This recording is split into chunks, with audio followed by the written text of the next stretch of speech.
Hi, welcome to Eye Openers. I'm your host, Brittany Drozd, and each week I bring you insightful conversations with entrepreneurs that will help you make more money, become a strong leader, and build a business culture that you're proud of. Grab your coffee and let's dive in. Changing behavior is hard. Changing your own leadership behavior, changing the behavior of a team member or a team overall, or a full-blown culture transformation. These levels of change will be the hardest thing you ever do in your career. Hi, I'm Brittany Drozd, and if you don't know, I'm an executive coach who focuses on leadership development and culture transformations. And in this eye-opening conversation, I want to walk you through some of the questions I get all the time about how do we actually develop leaders? Like, we hear this term leadership development all the time. What does it actually mean? What does it look like?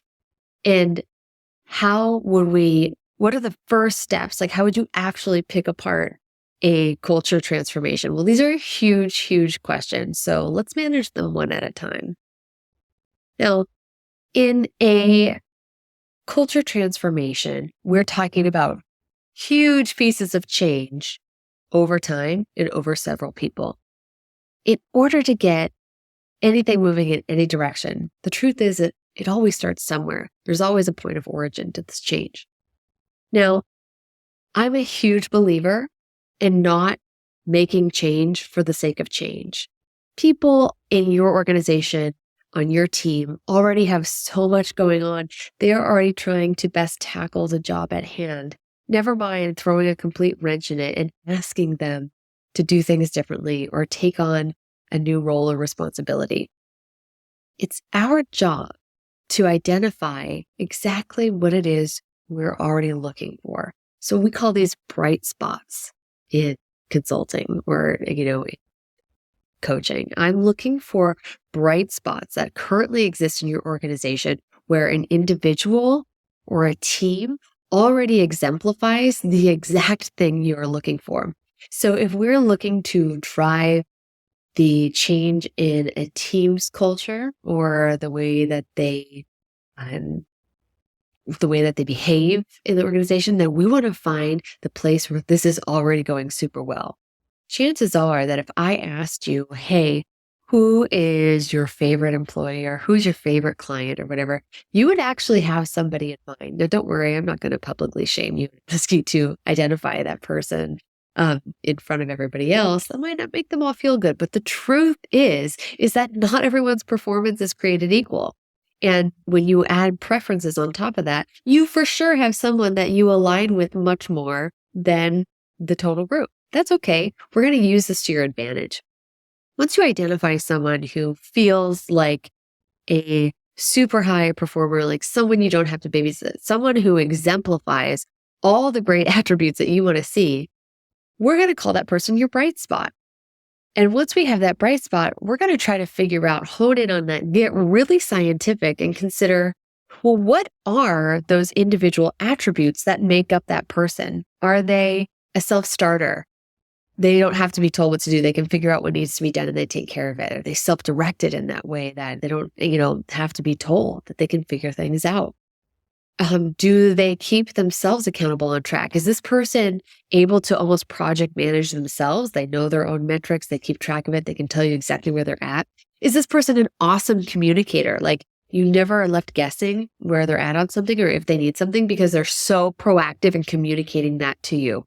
This is huge if you're a leader. These things make your job so much easier. So if we know that we want to create a culture or drive the value of honest and clear and proactive communication, guess where I'm going? I'm going to find the best communicator in my organization. I'm going to study them.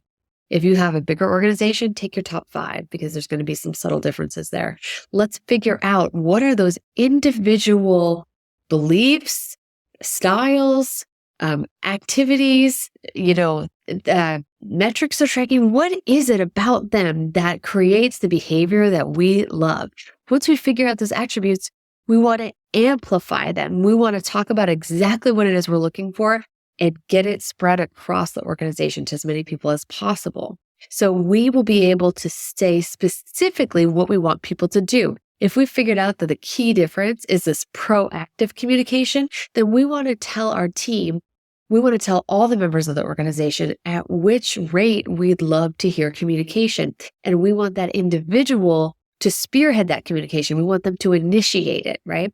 So now we're actually giving them the individual instructions necessary for them to be successful in then carrying out those behaviors that we see in the employees that we've determined that we love their behavior, right? So we have identified the bright spot, we've identified specific attributes that exist, and now we want to amplify those things. We can either create a small group of people that have these behaviors and make them like a committee on how do we create this more throughout the organization, or a focus group to see where do we see this going well, can we identify groups that need the most help. And then let's get agreement on what the desired change is in order to drive this value or the culture in our organization to reflect that. Like if it is this proactive communication, what will it look like when that's going really well, and agree on, right? And once we have agreement on what the destination looks like, now we need to tackle the strategy. How do we get to that destination? And then we want to get agreement on that too. Lastly, once we have a path forward and we know where we're trying to get to, we want to agree on how we're going to check up on it. How do we follow up and make sure that we are staying accountable to that we are delivering on it, and that we're actually measuring for the right things to get the result we're looking for? I just threw so much at you. But if you follow these steps, you are going to get so much closer to driving the actual behaviors and culture change you're looking for in your organization. I hope these have been some eye-opening moments and nuggets of insight for you. Please take them, implement them in your organization, and I want to hear back. However you found this podcast, or if you're seeing this on social, please comment below on how this helped you and how you're going to use it going forward. Thanks so much for listening. Thanks for joining us this week on Eye Openers. Make sure to visit BrittanyDrose.com/podcast for this week's show notes.